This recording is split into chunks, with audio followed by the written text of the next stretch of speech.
Alléluia. Que le nom du Seigneur soit glorifié.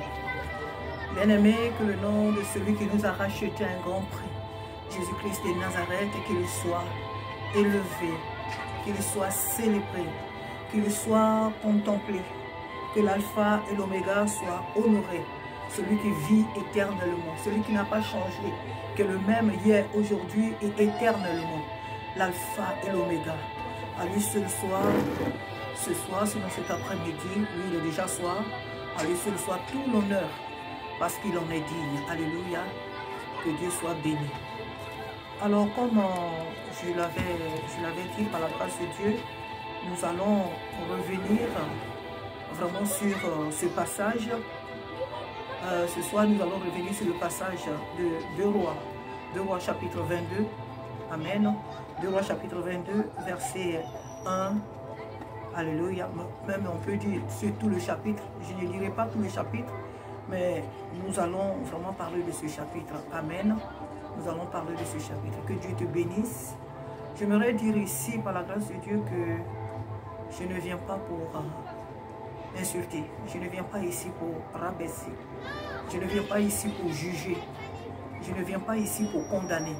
Celui qui est juge et celui qui condamne, qui a le pouvoir de condamner, c'est Dieu. Mais encore lui, son désir, comme il nous le dit à travers sa parole, son désir est que le méchant se détourne de ses mauvaises voies, amen, qu'il vienne à lui et qu'il soit sauvé. C'est le désir de Dieu. Dieu n'a jamais voulu la mort d'un pécheur, c'est ce qu'il a toujours dit. Et je crois que c'est pour cette raison qu'il nous envoie pour être sa bouche, pour parler de sa part, pour interpeller, pour éveiller les consciences, pour amener chacun de nous à fuir tout ce qui peut l'empêcher d'être un jour auprès de lui. Amen. Donc je ne viens pas là pour te condamner. Et encore, j'aimerais dire ceci, que je le dis très souvent dans mes vidéos, que la langue française, je l'apprends et je l'ai apprise. Donc, ne regarde pas aux fautes qui peuvent être faites. Amen. Mais regarde-tu vraiment au sujet, à l'objectif. C'est ce qui est plus important. Ce n'est pas la façon dont on place les verbes ou je sais pas, les mots. Ce n'est pas ce qui est important. Mais c'est la pensée qui est vraiment relatée dans ce que je dis. C'est ce qui est le plus important. Amen. Que Dieu te bénisse. Nous allons. Et je prie que cette vidéo ne soit pas très longue. Amen. Alors, de quoi est-ce que nous allons parler ce soir? Nous allons parler de l'histoire du roi Josias. Nous allons lire la parole. La Bible nous dit que Josias avait 8 ans lorsqu'il devint roi et il régna 31 ans à Jérusalem. Sa mère s'appelait Jédida, fille d'Adaja de Botskat. Il fit ce qui est droit aux yeux de l'Éternel et il marcha dans toute la voie de David, son père. Il ne s'en détourna ni à droite ni à gauche. Ézéchias est venu au pouvoir, il est venu sur le trône à l'âge de 8 ans. Et lorsqu'il accède à ce trône, à l'âge de 8 ans, la parole de Dieu nous dit que Ézéchias est resté fidèle. Il a régné aussi 31 ans à Jérusalem. Et Ézéchias, qu'est-ce qu'il fait? Dans son règne, il reste fidèle, vraiment attaché au Seigneur durant ces 31 ans qu'ils ont relaté ici. Est-ce qu'il a vécu seulement 39 ans? Je n'ai pas lu toute l'histoire. Je connais bien l'histoire de Josias, mais je vais seulement m'en tenir qu'à ces 2 versets. Voilà pourquoi. Donc, il a gouverné pendant 31 ans. Alors le sujet dont nous allons parler ce soir, c'est le règne. Le règne d'un homme sur une nation. Le règne d'une personne sur un quartier, sur une ville. Le règne d'un homme sur une famille en tant que père de famille. Le règne d'un homme, le règne d'une femme, le règne de l'être humain sur cette terre, dans une institution quelconque, en tant que chef d'entreprise, et etc., etc. Ce que nous constatons aujourd'hui, c'est que la gouvernance dans tous ces domaines dont je viens de citer est aujourd'hui attribuée à Satan. La gouvernance est attribuée aujourd'hui à Satan au point que la plupart Dieu merci, pas toutes les personnes, pas toutes ces personnes qui gouvernent nos nations, qui gouvernent toutes ces institutions que je viens de citer, ne font pas forcément ces choses. Mais la majorité, la plupart, aujourd'hui, sont soumises aux ordres de l'ennemi pour faire des choses qui ne sont pas la gloire de Dieu. On penserait que gouverner, c'est être à la merci de Satan. Gouverner, c'est être à la merci pour avoir un rôle, pour avoir, comment on appelle, pour avoir une autorité, pour avoir une domination, il faut forcément se soumettre à Satan. Bien-aimé, à travers cette vidéo, je viens te dire par la bouche du Seigneur que Satan n'aime personne. Le diable, il n'aime personne. L'amour n'existe pas chez le diable. L'amour n'existe pas chez le diable. Il n'a pas d'amour en lui. C'est Jésus qui le dit. Et c'est ce que nous constatons. Et si Josias vient au pouvoir alors qu'il n'avait que 8 ans.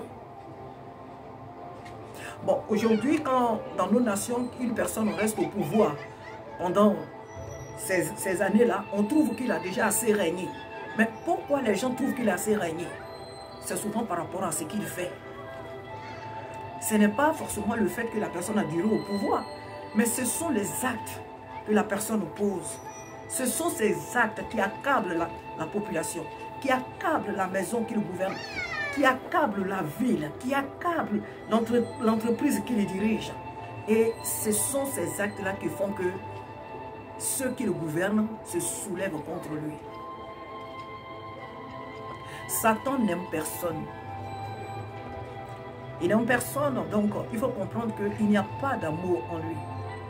La Bible nous dit dans Jérémie chapitre 1, Dieu dit à Jérémie, lorsqu'il a appelé Jérémie à son service, le prophète Jérémie, Jérémie dit à Dieu que je ne suis qu'un enfant.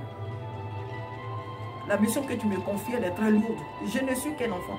Qu'est-ce que moi je peux aller dire à mes pères qu'ils ne savent pas? Qui suis-je moi pour aller m'arrêter devant les rois, les sacrificateurs, les grands hommes de cette nation? Qu'est-ce que moi, qui est-ce que je suis? Dieu lui dit, ne dis pas que tu es un enfant, c'est moi qui t'envoie. Et dans la révélation que Dieu donne à Jérémie, il lui dit qu'avant que tu ne sois dans le sein de ta mère, moi l'Éternel, je te connaissais et je t'avais déjà établi prophète des nations. Pour te dire à travers ce verset bien-aimé que tout ce que nous sommes dans ce monde-là, tout ce que nous avons dans ce monde nous a été donné par Dieu avant même qu'on ne vienne dans ce monde. Que tu sois président, que tu sois ministre, que tu sois maire, député, chef d'entreprise, chef de famille, mais où que tu sois établi comme autorité, comme dignité, Dieu t'avait déjà établi. Dieu t'avait déjà donné cette autorité. Dieu t'avait déjà donné ce pouvoir. Satan ne donne aucun pouvoir à un homme. Satan ne donne aucune autorité à un homme. Satan est un menteur. Satan est un menteur. Alors, il est en train de te dire de sacrifier ta famille, de sacrifier ta mère, de sacrifier ton père, de sacrifier tes enfants, même ton épouse, de sacrifier ta nation pour avoir ce que toi tu veux avoir, le pouvoir que tu veux. Le diable te dit de sacrifier des vies pour cela. Tu n'en as pas besoin. Tu n'en as pas besoin. Fais appel au Seigneur. Ce que tu veux être là, le désir qu'il y a en toi d'avoir ce poste-là, ce désir-là vient de Dieu. Alors appelle Dieu. Il va te montrer comment tu vas procéder. Il faut entrer en prière. Et si tu ne connais pas Jésus, je t'invite à donner ta vie à Jésus-Christ. Et tourne-toi vers lui. Il va t'aider. Il va te montrer comment tu vas procéder pour devenir ce à quoi tu aspires. La Bible dit quoi? Lorsque Dieu approuve les voies d'un homme, il dispose favorablement même ses ennemis à son égard. Le monde appartient à Dieu. Le ciel et la terre appartiennent à l'Éternel des armées. C'est vrai que l'ennemi se pavane, c'est vrai que le méchant se pavane et fait toutes sortes de choses. Mais la domination de ce monde appartient à l'Éternel. La Bible dit quoi? Le ciel est son trône et la terre est son marchepied. Nous voyons dans les évangiles, dans les 4 évangiles, l'histoire de Jésus.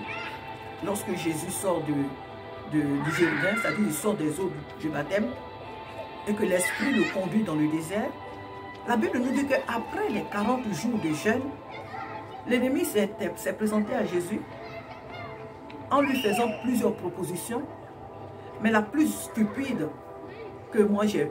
Bon, elles sont toutes, je peux dire, stupides, c'est le mot, c'est vraiment le mot. Mais celle-là, où il propose à Jésus de se prosterner devant lui, si seulement, et il va lui donner tous les royaumes de la terre. Mais le diable connaît Jésus. Il sait que Jésus est Dieu. Il sait que Jésus est le créateur de l'univers. Il sait que tous les royaumes de la terre appartiennent à Jésus-Christ. Pourquoi voulait-il que Jésus se prosterne devant lui pour avoir ces choses? Satan est un menteur. Prosterne-toi devant moi et je vais te donner les royaumes de la terre. Mais les royaumes de la terre appartiennent à Jésus. Et ce que tu ne sais pas, ce à quoi tu aspires, Dieu te l'a déjà donné. C'est ce que tu es dans le plan de Dieu pour ta vie, pour ta destinée. Tu n'as pas besoin de verser le sang. Regarde ta fille chez toi, cet enfant que tu as rendu bête, cet enfant que tu as sacrifié. Cet enfant vit. Il vit où elle vit. Elle est là dans la maison. Elle ne peut rien faire. Elle est devenue comme un animal parce que tu l'as sacrifié au démon pour ta gloire. Tu t'es dit non, je n'ai pas envie de verser le sang, mais au moins je peux la rendre. Je peux rendre cet enfant toc-toc. Je peux rendre cet enfant inefficace. Je peux vendre son intelligence. Je peux vendre sa mémoire pour tout simplement être heureux, être riche. Regarde la femme que Dieu t'a donnée. Tu as vendu sa fécondité. Tout simplement pour avoir la gloire. Cette femme que tu as épousée, elle n'enfante pas. Pourquoi? Parce que tu as vendu. Tu as vendu. Ce mot m'échappe, mais j'espère que tu as compris. Tu as vendu sa fécondité. Tu l'as vendu au démon. Alors, on peut être gouvernant, on peut accéder à des hauts postes et craindre Dieu. On peut être un président de la République et adorer Dieu.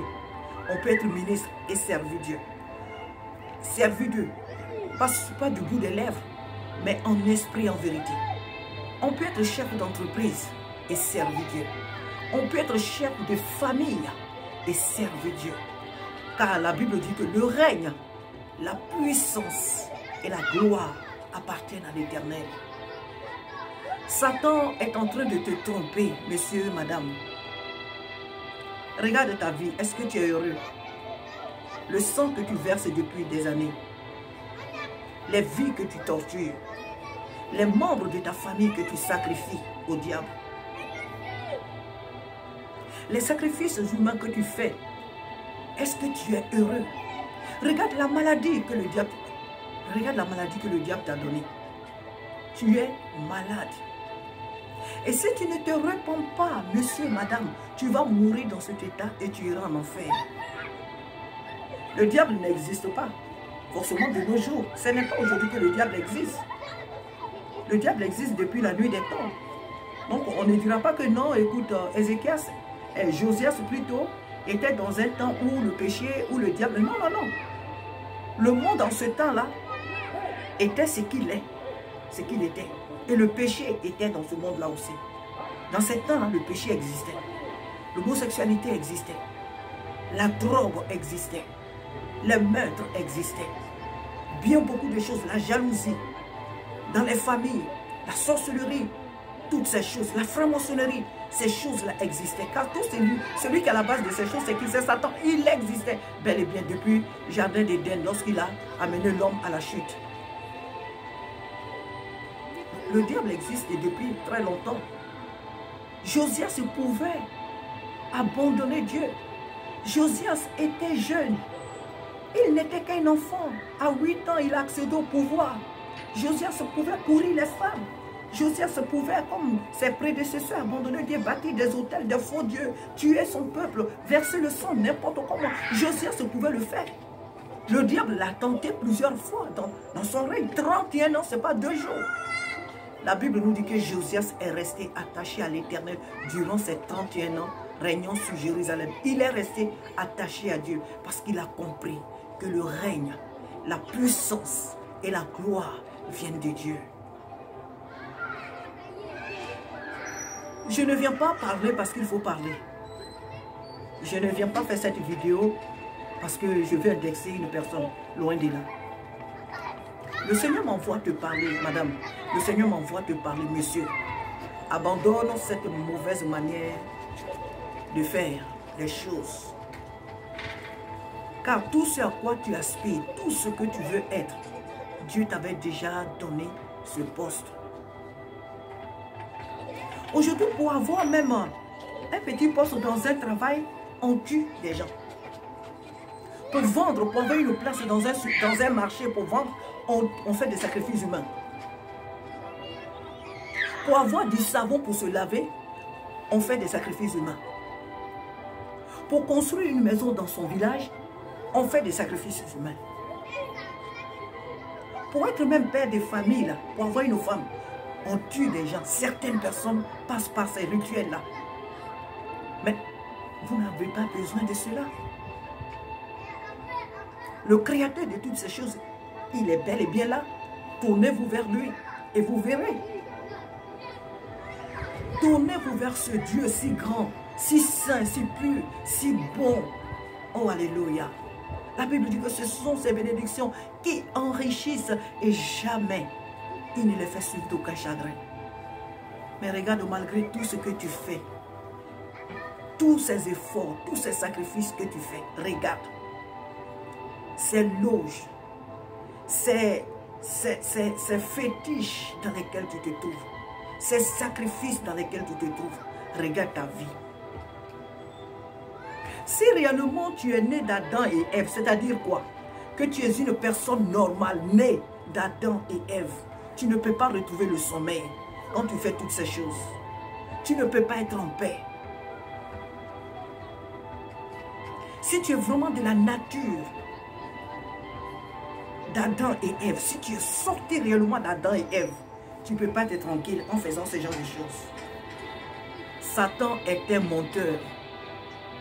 Il est très méchant, le diable. Il n'aime personne. Il ne t'aime pas. Tout ce qu'il veut, c'est de t'envoyer en enfer avec lui. Tout ce qu'il cherche, c'est de t'amener en enfer avec lui. Tout ce qu'il te fait faire, c'est parce qu'il ne t'aime pas. C'est parce que tu ignores ton identité. C'est parce que tu ignores ta nature. C'est parce que tu ignores ton créateur. Voilà pourquoi il te conduit dans ce genre de choses. Alors, le Seigneur m'envoie vers toi. Pour te dire, mon enfant, je t'aime, abandonne ces choses. Donne-moi ton cœur et tu verras. Donne-moi ton cœur et tu seras sauvé. Donne-moi ton cœur et ces choses, je vais te les donner, mais avec joie, avec paix. Avec joie et avec paix. Tu n'auras pas fait des cauchemars les nuits. Tu n'auras pas à subir les coups du malin. Tu n'auras pas à dormir au milieu des serpents. Tu n'auras pas à connaître des humiliations incessantes.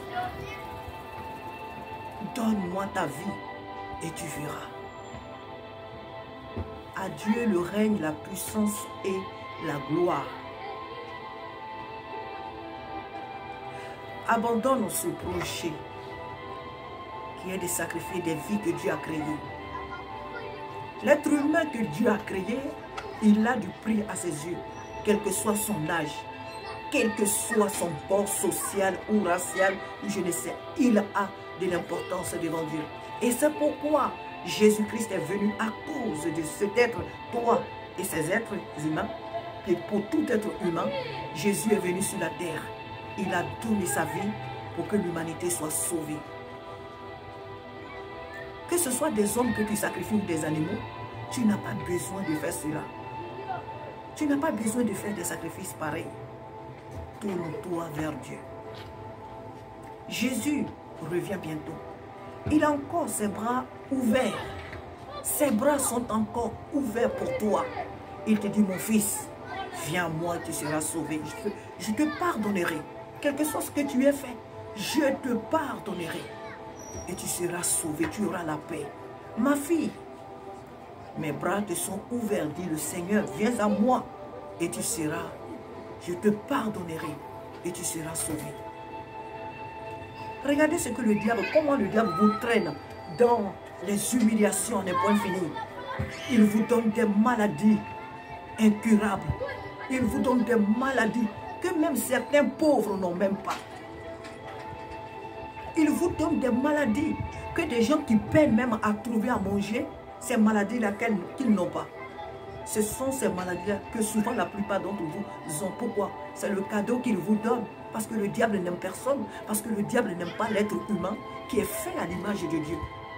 Quand le diable te voit, il voit Dieu. Et voilà pourquoi il te méprise. Et comme tu ignores tes droits, tu ignores ton identité, alors il te traîne dans la boue. Le pouvoir n'appartient pas au diable. C'est Dieu qui établit tout homme dans les hautes fonctions. C'est Dieu. Dieu a créé ce monde. Il l'a créé avec un programme. Et tout ce qui se passe sur la terre, il est au contrôle. Tu veux être chef de famille? Tourne-toi vers le Seigneur. Tu veux être chef d'entreprise? Tourne-toi vers le Seigneur. Tu veux être président de la République? Tourne-toi vers le Seigneur. Tu veux être ministre? Tu veux être député? Tu veux être maire? Tu veux être préfet, sous-préfet? Tourne-toi vers Jésus-Christ. Tu veux avoir un poste quelque part, je ne sais pas, dans une entreprise, quoi? Tourne-toi vers Jésus-Christ. Tu n'as pas besoin d'aller chez des marabouts.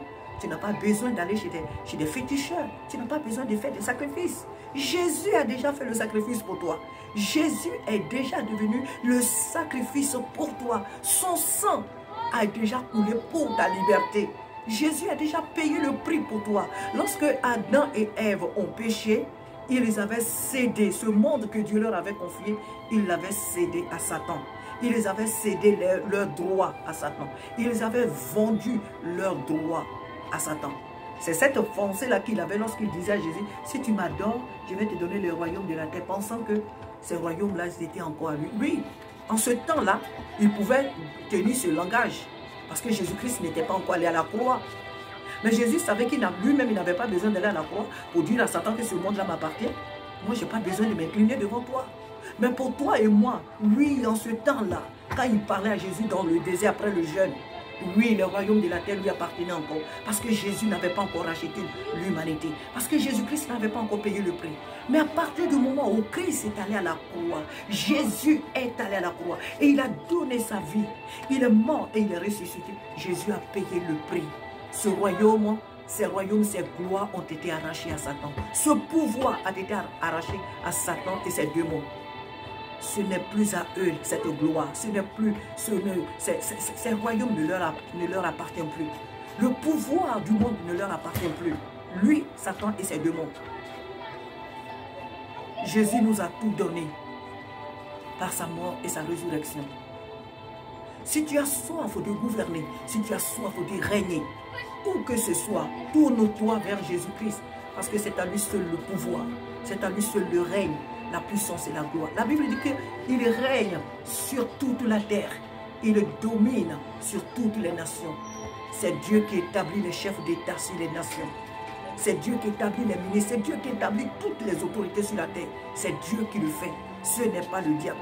Le diable, tout ce qu'il cherche là, c'est de mettre ce monde-là en feu et en sang. C'est de voir ce monde-là disparaître en un clin d'œil. C'est de voir l'humanité en enfer. C'est son travail. C'est le travail qu'il fait chaque jour. Envoyer maximum de monde en enfer. Parce qu'il ne veut pas être seul en enfer. C'est pourquoi tu vois maintenant que je te parle, tu es en colère. Et tu es en train de te dire, mais qu'est-ce qu'elle est en train de raconter celle-là? De quoi elle parle? Oui, c'est ce qu'il veut. Il ne veut pas que tu écoutes la voix de Dieu. Moi, je ne suis rien. Mais je viens de la part du Seigneur pour te dire, monsieur, madame, abandonne cette voie. Abandonne cette voie parce que c'est une voie de perdition. C'est une voie de la honte. C'est une voie de la confusion. Tu n'as pas à lutter de cette façon-là pour devenir ce que tu veux être. De même que Dieu dit à Jérémie, je te connaissais avant que tu ne sois dans les entrailles de ta mère. Et que moi, l'Éternel, je t'avais déjà établi prophète des nations. Dieu te dit que avant que tu ne sois dans ce monde-là, lui, Dieu, il t'avait déjà choisi et il t'avait déjà établi pour être ce à quoi tu aspires. Tu n'as pas besoin d'arracher des vies humaines. Les personnes que tu tiens captives, les enfants que tu tiens captifs, il faut les relâcher. La jeune fille que tu tiens captive, là, il faut la relâcher. Le bébé que tu as volé à l'hôpital, là, il faut le laisser. Ramène-le dans la maternité. La vie que tu es prêt ou prête de prendre, là, il faut les relâcher. Parce que cette vie-là, Jésus s'est donné pour elle. Alors, je vais te dire une chose pour finir. Il y a plein de personnes sur cette terre qui ont voulu être de haute personnalité. Elles ont fait aussi des sacrifices. Elles ont fait tant de choses à des charlatans, à des marabouts, à des féticheurs et autres. Elles sont parties même dans les eaux. Elles sont parties même à des réunions avec le diable. Elles sont montées même au premier ciel, là où Dieu a mis Satan et ses démons là. Ces personnes-là sont parties là-bas. Et puis le diable leur a dit, oui, je te dis que tu seras chef. Oui, tu seras président. Oui, tu seras ministre. Oui, c'est toi qui vas être le maire de la ville. Oui, c'est toi qui vas être député. Oui, je te dis que c'est toi qui vas épouser cette femme. Après leur réunion, quand ils sont venus dans le monde où nous sommes tous là, rien du tout, ils n'ont eu. Sinon qu'elles n'ont eu. Rien du tout. Il y a des personnes qui ont voulu revenir au pouvoir. Dieu dit non. Pour te dire que le règne, la puissance et la gloire appartiennent à Dieu, pas à Satan. Il peut te faire tant de promesses, mais la dernière décision revient à l'Éternel. La Bible dit quoi dans les Proverbes? Dans le cœur de l'homme, il y a plusieurs projets. Mais celui qui s'accomplit, c'est celui qui vient de l'Éternel. Le diable peut te dire de faire tant de choses. Mais quand Dieu dit non, c'est non. Quand Dieu dit oui, là, tu n'as rien fait. Même tu dormais, même là, puis les gens viennent te chercher. Les gens te cherchent même avec torche. Comme Joseph. Joseph était en prison. Il a seulement expliqué 2 rêves. Lui, il ne pensait pas qu'on allait venir le chercher en prison pour aller là, pour l'amener devant Pharaon. Joseph n'y songeait même pas. Il était en prison. Mais quand Dieu a dit à Joseph que c'est le moment où tu vas sortir de la prison, c'est le moment, les rêves que tu as fait là, c'est maintenant que ça va s'accomplir. Joseph n'a pas jeûné pour ça. La Bible ne nous dit pas que Joseph était en prison, il jeûnait. Que Joseph était en prison, il priait tellement, il demandait à Dieu, enlève-moi ici, ou bien ceci, et peut-être même s'il priait, mais il ne savait pas quand Dieu allait le faire. Il ne savait pas. Mais quand la cloche de l'Éternel a sonné, Joseph est sorti de la prison. Et il a gouverné l'Égypte. Dieu domine sur toute cette terre où nous vivons. Ce n'est pas le diable qui décide, c'est Dieu qui décide. Alors ce à quoi tu aspires, le poste auquel tu aspires, là, chère madame, cher monsieur, tourne-toi vers Jésus-Christ. Tourne-toi vers Jésus-Christ et tu auras ce poste-là avec joie, avec un bonheur, avec paix. Oui, la paix, la véritable que Dieu donne. Ne va pas prendre des vies humaines pour cela. Parce que le diable ne t'aime pas. Il est en train de te tromper. Le diable te trompe. Il te trompe, comme toujours. Les membres de ta famille, tu les sacrifies. Tu as sacrifié ta mère. Tu sacrifies tes frères. Tu sacrifies tes soeurs. Les enfants du quartier ne peuvent pas jouer tranquillement à cause de toi. Ils ont peur. Les enfants qui aiment jouer au dehors, là, à cause de toi. Les parents ne peuvent plus laisser leurs enfants tranquillement jouer dans le quartier. Parce que les enfants disparaissent n'importe comment à cause de toi. Tu vas les sacrifier. Pourquoi? Pour devenir quoi? Il n'y a rien d'éternel sur cette terre. Alors pour être quoi? Pour devenir quoi?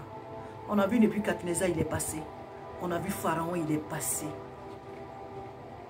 Pour te citer que ceux-là, des temps très anciens, mais ceux des temps de notre temps, on a vu Hitler, il est passé. Staline est passé. Ils sont plusieurs. On a vu les grands chefs d'État. Les Mobutu, Houphouët-Boigny, les Ali Bongo. On en a vu. Et on les médite à travers nos livres d'histoire. Ils sont partis pour l'éternité. Ils ont gouverné et ils sont partis. Alors ce à quoi tu aspires n'est pas éternel. C'est pour un petit temps. C'est pour tout juste un petit temps.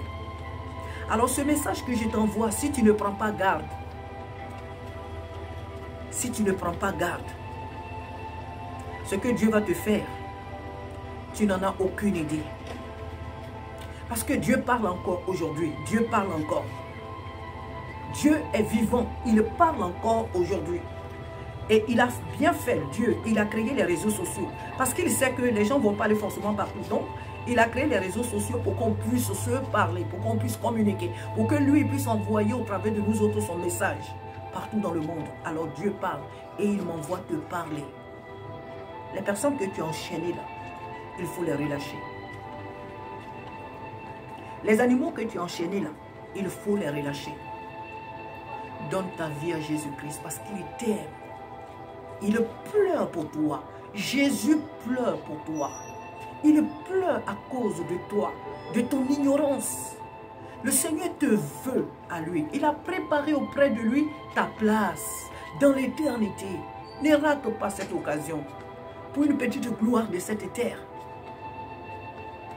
Ne rate pas cette occasion. C'est aujourd'hui que le Seigneur m'envoie te dire, monsieur, madame, donne ta vie à Jésus. Et ce à quoi tu aspires, fais-lui appel. Si c'est à cela qu'il t'a appelé, tu vas accéder à ce poste. Tu n'auras pas de sacrifice à faire. Tu n'auras pas de mouton à tuer. Tu n'auras pas du sang humain à verser. Il va te donner cela. C'est lui qui organise les temps et les circonstances. C'est lui qui occasionne les choses. C'est lui qui dispose les choses. Il sait comment il fait. Alors je t'invite à donner ta vie à Jésus et à te tourner vers lui. Et tu seras béni. Et ce que Dieu lui-même va te donner, personne ne viendra te l'enlever. Quand le Seigneur se lève pour quelqu'un, Satan ne peut rien faire. Aucun sorcier, aucun démon ne peut rien faire. C'est de ce Jésus-là que je viens te parler, qui m'envoie te parler. Je ne suis rien, mais je suis seulement sa bouche. Pour te dire, abandonne le chemin sur lequel tu te trouves et viens à Jésus, tu seras sauvé.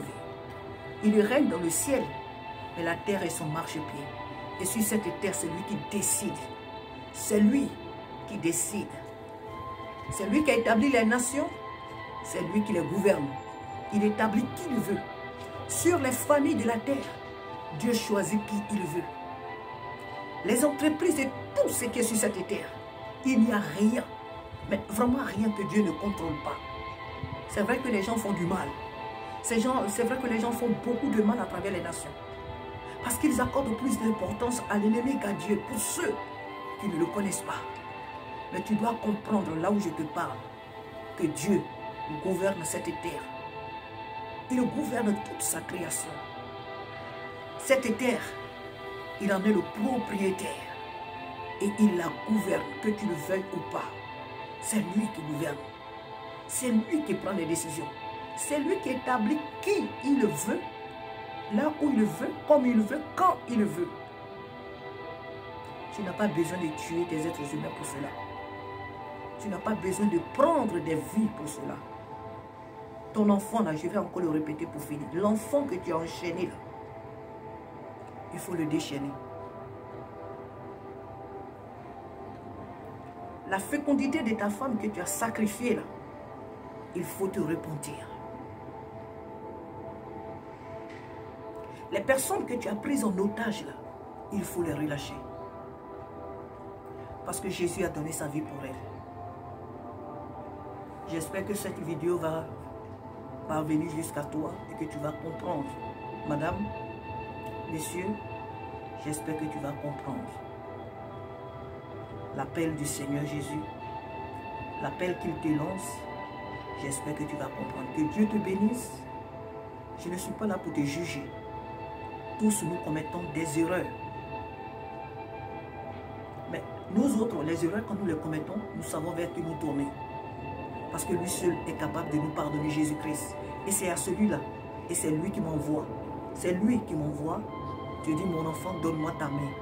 Voici ma main étendue, donne-moi la tienne. Parce que je t'aime encore, je t'aime. Je t'aime. Alors donne-moi ta vie et tu seras sauvé. Abandonne les mauvaises procédures. Abandonne le mal que tu fais. Viens à moi et je te pardonnerai. Je te pardonnerai. Même si pour ce que tu as fait, le monde autour de toi peut te condamner. Mais moi, ton Dieu, je te pardonnerai et tu vivras. Je te pardonnerai, tu vivras, tu seras sauvé. Voilà ce que Dieu désire pour toi. J'espère que tu as compris. Josias, à 8 ans, il accède au trône. Il règne à Jérusalem pendant 31 ans. La Bible dit que il ne s'en détourna. Josias n'a pas abandonné le Seigneur. Il n'a pas pris la voie de droite ni de gauche. Il allait tout droit devant lui en servant l'Éternel. Il a regardé à l'Éternel. Il a servi Dieu de tout son cœur. Durant 31 ans, sur le règne, sur le trône de David, son grand-père, il est resté fidèle à Dieu. Il pouvait tuer des gens pour dire qu'il va gouverner. Il pouvait sacrifier des vies pour dire qu'il va gouverner. Non, il a compris que ce Dieu qu'il a établi était trop fort pour le garder, pour le protéger. Il a compris que le trône sur lequel il était venait de Dieu. Il n'avait pas lui-même, ce n'était pas lui-même qui s'était établi, mais il avait compris que c'est Dieu qui l'avait mis là. Il a préféré faire confiance à Dieu qu'aux hommes. Beaucoup de sang que tu as versé crie à l'Éternel. Il est temps que tu abandonnes ces choses.